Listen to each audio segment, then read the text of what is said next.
Gandang gabi, Bibi. Kapiling mo pa rin DJ B-Boy Bibo para sa ating Bibi Time tungkol sa usaping relasyon ninyo ng jowa o asawa mong away-bati. Alam niyo dati hindi ko naiintindihan kung bakit yung mga magjowa or yung mga mag-asawa ay laging nag-aaway. Samantalang nag-umpisa sila sa harutan, paswitan, di ba, landian. Tapos ngayon puro na lang sila bangayan. I mean, paano yung naging transition ng isang relasyon na dati okay naman? Diba na parang kahit magkamali yung partner mo, iintindihin mo siya. Na kahit may nagawa siyang gusto, oo, kukomprontahin mo pero hindi to the point na talagang aaway-awayin mo. Kasi bakit ngayon, kulang na lang bigyan ko kayo ng tag-isang kanyon.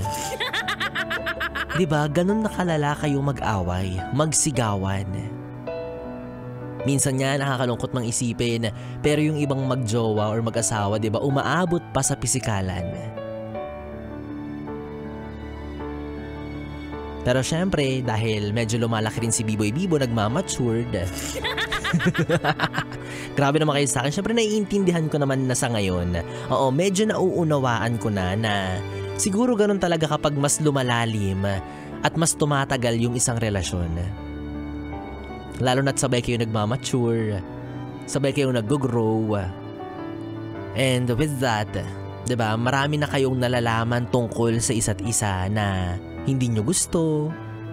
Marami na kayong nadidiscover na katangian na masasabi mong magkasalungat kayo at hindi talaga kayo magkakasundo.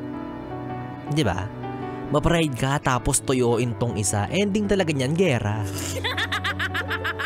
Minsan dito rin talaga papasok yung inaral natin sa GMRZ no nag-aaral pa tayo no. Good manners and right conduct. Dito mo maia-apply yung bertud ng mahabang pasensya at pangunawa. Kaso hindi mo ma-apply kasi nga wala kang mahabang pasensya at pangunawa. Diba? Dito mo rin ma-apply yung natutunan mo sa religion class na dapat tularan si Mama Mary sa pagiging mapagkumbaba.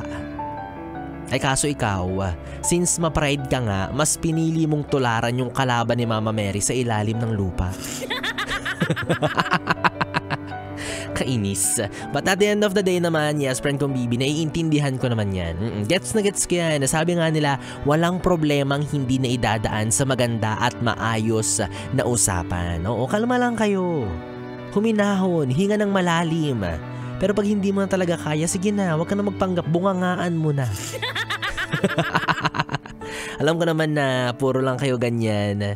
Diyan lang naman kayo magaling. Ang magsigawan, magsisihan, magmurahan. Pero ang ending, kayo pa rin naman talaga ang maglalampungan. Pahinga konti tapos bakbakan na uli. Ganon.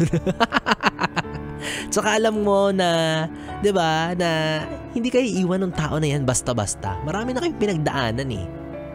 Diba, hindi na kayo basta-basta pwedeng maghiwalay kasi nagkatikiman na kayo ng laway. Kainis, dugyot. Nagkatikiman ng laway meaning, diba, kapag nagsisigawan kayo, kapag nag-aaway ko, tumatalsik yung laway, diba? So, nakakain mo yung laway niya. O naman, kung ano-ano namang iniisip mo dyan. O siya, sana ay sa mga magjowang kasalukuyang mag-away ngayon or magkaaway ngayon, nagsisigawan, nagsisisihan, ayan, sana ay mag-ceasefire muna kayo ng jowa mo. Kasi kung hindi, ako na lang ang magpaparana sa'yo ng alagang B-Boy Bibo.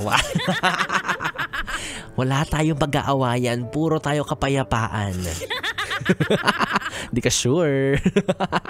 Bibi, 3 oras na Bibi tayo mga ating pinagsamahan. Nakapiling mo ang Bibi mo sa radyo DJ B-Boy Bibo, ang DJ na single, ready to mingle. Basta, walang label. Yung nakatabi mula alas 9 hanggang alas 12 para sa ating Bibi Time. Magkasama at magkarinigan tayong muli bukas sa parehong oras. Dito pa rin at dito ka lang sa istasyong number 1 sa kalokohan ng 101.1 Yes FM. Good night, Bibi. Mwah mwah. Sleep well.